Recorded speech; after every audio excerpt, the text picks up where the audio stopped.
About the $3 million, I've made a decision to divide it between my mom and me. This decision came shortly after my father's funeral. Jack, after perusing the inheritance documents without seeking permission, remarked to me, "Kelly, don't be too greedy. Oh, finally I can quit my job. I have to thank that doddering old man." Doddering old man. Are you talking about my dad? I inadvertently blurted out. Disregarding my confusion, Jack and my mother-in-law enthusiastically discussed plans to buy a new car and go shopping. Faced with this unexpected turn of events, I could no longer contain my emotions. I was on the brink of exploding, burdened with household chores, asked for money, and to top it off, they insulted my father. I didn't want to live with Jack and my mother-in-law anymore. Suppressing my anger, I forced a smile and replied, "Sure, feel free to use the money as you and my mother-in-law please. I am Kelly Cohan, a 38-year-old housewife working alongside my husband.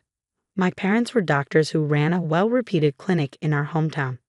As an only child, I was showered with love. After graduating from the School of Pharmacy, I secured a job at a major pharmaceutical company. Although my parents were disappointed I didn't become a doctor, they respected my decision. 10 years ago, my mother unexpectedly died in an accident, leaving me and my father devastated. During those difficult times, Jack, then my boyfriend, supported me. We met through a mutual friend, and 2 years after my mother's passing, Jack proposed. Jack was an ordinary salaryman in the food and beverage industry. Despite earning significantly more, I believed we could overcome any difficulty and be a happy couple. My father was overjoyed when I told him about our engagement. "I've heard how Jack supported you, Kelly. Thank you so much. Please continue to take care of her," he said. Facing my father, Jack stood straight and promised, "I will make her happy." Standing next to Jack, I was enveloped in feelings of happiness. The following week, we went to Jack's family home to announce our marriage. His mother, with flashy makeup and divorce from Jack's father, evaluated me rudely. "Marriage, huh? You're Jack's choice, are you? Isn't she a bit plain for your choice? And she's older, right? Wouldn't a younger and prettier girl be better for you?" Jack quickly retorted, "Mom, you know N Pharmaceuticals, right? Kelly works there. Her father is a doctor and runs his practice." I expected Jack to praise my character, but instead he emphasized the financial advantages. Hearing this, his mother's expression changed to one of satisfaction. "Oh, Jack, you should have told me such important things earlier. That changes everything. I happily approve of the marriage. Nice to meet you, Kelly." "Thank you." After gaining approval for our marriage from Jack's mother, Jack was overjoyed. However, I couldn't shake off a sense of unease despite things going smoothly and our decision to get married. When we were about to register our marriage, my father, a doctor and real estate investor, gifted me an apartment in a luxury building in New York City. I told Jack, "Dad has given me this apartment as a wedding gift, but it's our new home. Let's live here happily and peacefully together." Jack smiled happily, and thus our married life began. However, after getting married, I realized something unsettling. Jack, who had lived with his parents until then, was almost incapable of doing household chores. He couldn't cook, didn't know how to use a washing machine, and showed no interest in learning. He would leave his garbage scattered around, not bothering to throw it away. While I wanted to diligently share household responsibilities, Jack's careless attitude increased my dissatisfaction. In the first year of marriage, I took on all the household responsibilities despite some complaints, given that we were still in the honeymoon phase. But with the exhaustion from work and struggling to keep up with chores, I reached my limit in our second year, deciding to have a serious talk with Jack about sharing household duties. I bravely expressed my dissatisfaction. To my dismay, Jack responded without gratitude or reflection, saying, "I'm tired from work too. You're much better at chores than I am, right? It's better if you do them since I'm not good at it." Dismissed just like that, Jack hardly helped with the chores, and I continued to bear the brunt of our household responsibilities. But that wasn't the only problem. After marrying Jack, I discovered his mother also had some peculiar ideas. Jack wasn't very interested in seasonal events, so I decided to send a quality scarf and carnations to his mother for Mother's Day. Despite choosing a nice scarf from a department store, his mother called me, sounding displeased. She criticized the scarf, saying it wasn't from a famous brand and was absurd to send such a no-name item. I tried to explain its quality, but she wouldn't listen, insisting she wanted items from a very famous luxury brand. Stunned, I reported this to Jack when he returned home. But instead of empathizing, he said, "What? It's just a scarf. Just do as she said." Jack didn't take my side, and from then on, we started giving her cash as she demanded. Moreover, by our 5th year of marriage, she began visiting our home frequently, always finding reasons to ask for money. Jack, without any complaints, would always smile and give money to his mother. Even though I had a job, Jack's income was limited and small, making our daily life just barely manageable. Desperation led me to dip into our savings to cut living expenses. Despite my frustrations, I knew Jack cherished his mother, and she was an important person to me, having supported me during tough times. She's the mother of someone important to me, and with that thought, I endured. Now, in our 8th year of marriage, I continue to handle all the household chores and keep giving money to my mother-in-law. One day, during this routine, my father, whom I hadn't seen in a while, unexpectedly called me.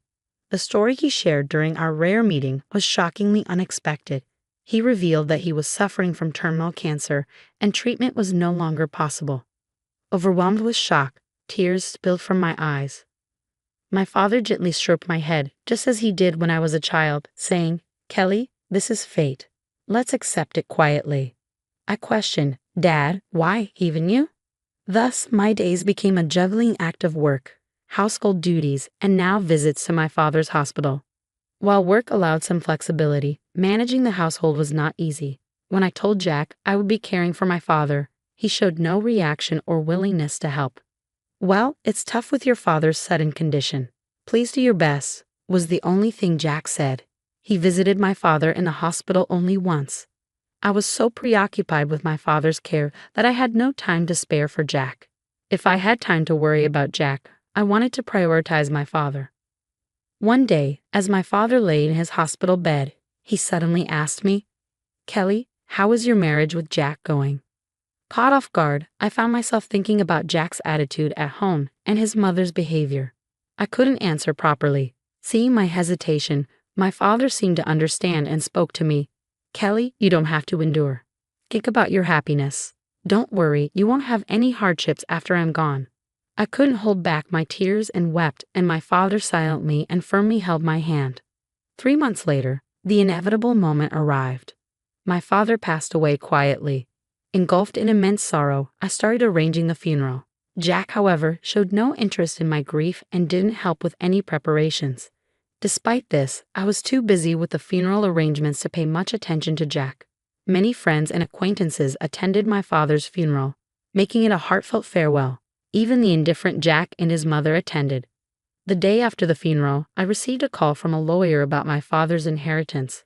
I arranged a meeting with the lawyer and listened to the explanation. The information was all new and quite surprising. After deducting taxes like inheritance tax, my father's estate amounted to over $3 million.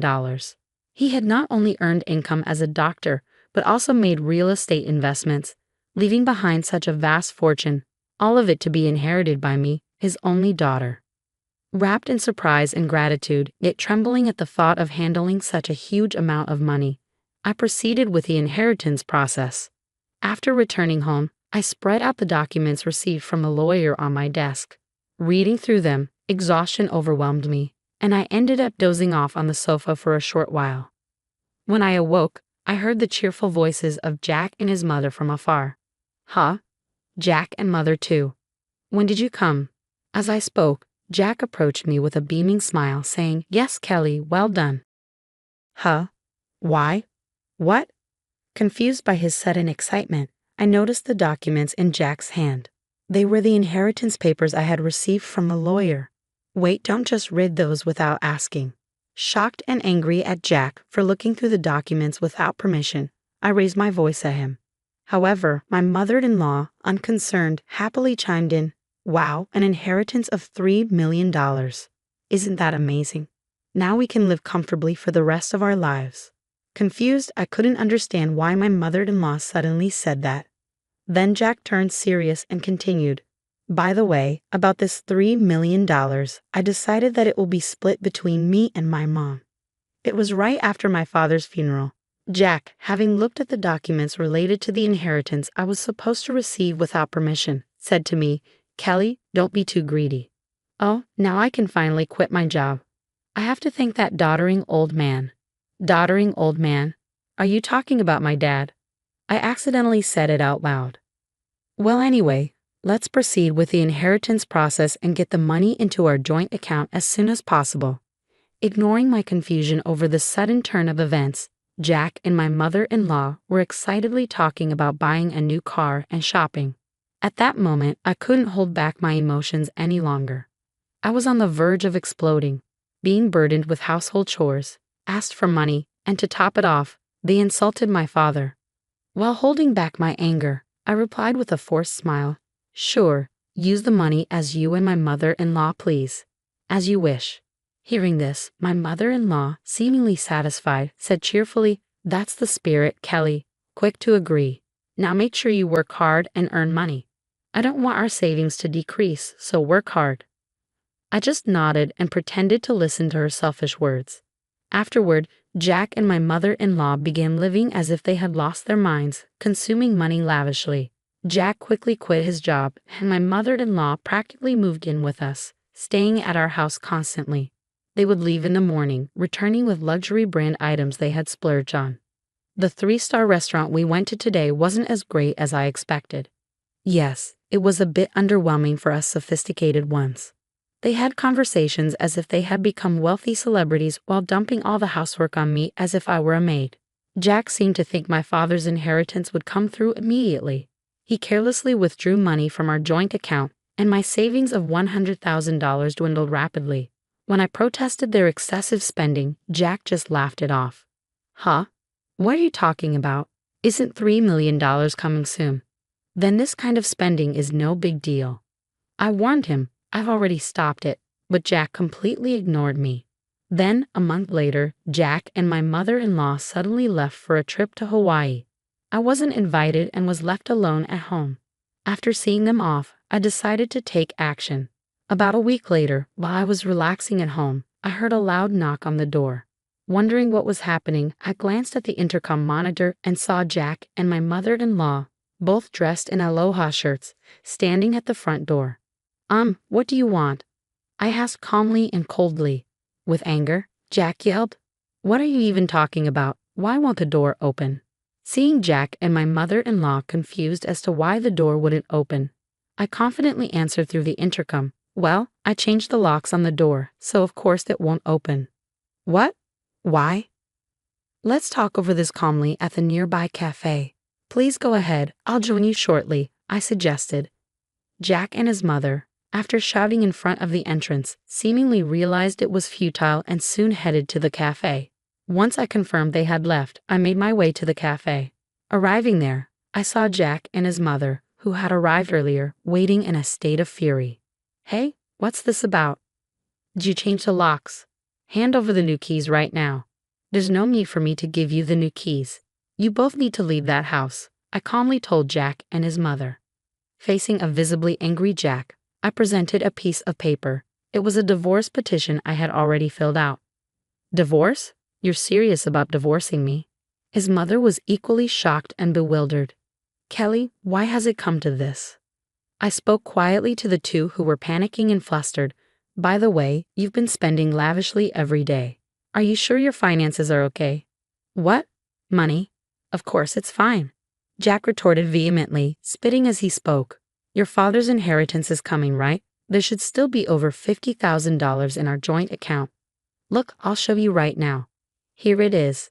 Saying this, Jack took out his smartphone and opened the banking app to check the account. At that moment, his expression changed abruptly. "What? What's this? Why is the money gone? It was there just the other day." Hearing Jack's words, his mother also hurriedly looked at her phone, her face showing confusion. I revealed the truth to them as they were panicking, not understanding the situation. "Of course it's gone.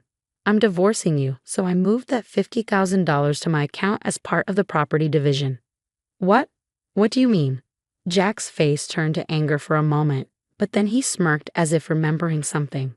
"Fine, I'll divorce you, then transfer the inheritance you got from your dad right away. After all, property acquired during the marriage is split half and half in a divorce, right? Well, you might be misunderstanding something, I replied. Why? Didn't you know? The inheritance I received, even though it was during our marriage, doesn't count for property division. There was a moment of silence between us. Then Jack and his mother's expressions changed drastically. Perhaps they truly believed they would receive part of my inheritance. I was just astonished and could only sigh in disbelief. No, that can't be true. That's impossible. Her face turned red with a mix of denial and anger. Please check for yourself, I said mockingly. Jack started frantically searching on his smartphone. It says here, property inherited by one spouse from a parent is considered separate property. Therefore, it's not subject to division and can't be split between the spouses. What? Seriously? His mother too looked at the screen in shock. Then Jack approached me, pleading desperately, Kelly, please don't divorce me. I have no savings and no job. How am I supposed to live if you divorce me? Faced with Jack's wailing, I spoke to him clearly and firmly. What are you talking about? Take responsibility for your actions. I will never forget how you both treated me. I'm divorcing you. I'll go to court if I have to. Intimidated by my fierce demeanor, which they had never seen before, Jack and his mother shrunk back in fear, whimpering softly. Leaving the two of them dejected, I walked out of the cafe. Later on, Jack and I were able to go through the divorce proceedings without any issues. The $50,000 I had moved from our joint account was recognized as part of the marital property division. Eventually, I managed to get Jack and his mother out of my house. Jack, having already squandered the money from the property division, found himself penniless. Furthermore, he was overwhelmed with bills from the overseas trip and other expenses he had paid for with his credit card, quickly sinking into debt. Jack and his mother had to take on even more debt to make these payments, and they now live in a rundown apartment, working tirelessly every day to pay off their debts. The stark contrast to their former lavish lifestyle has been a huge shock for them. On the other hand, I sold the condo I used to share with Jack. I then moved into the apartment that used to belong to my father. I continue to work as before, but with the inheritance I received from my father, I am living a comfortable life financially. With gratitude to my late father in my heart, I want to start anew and cherish my life ahead. I aim to protect my happiness and spend my days peacefully.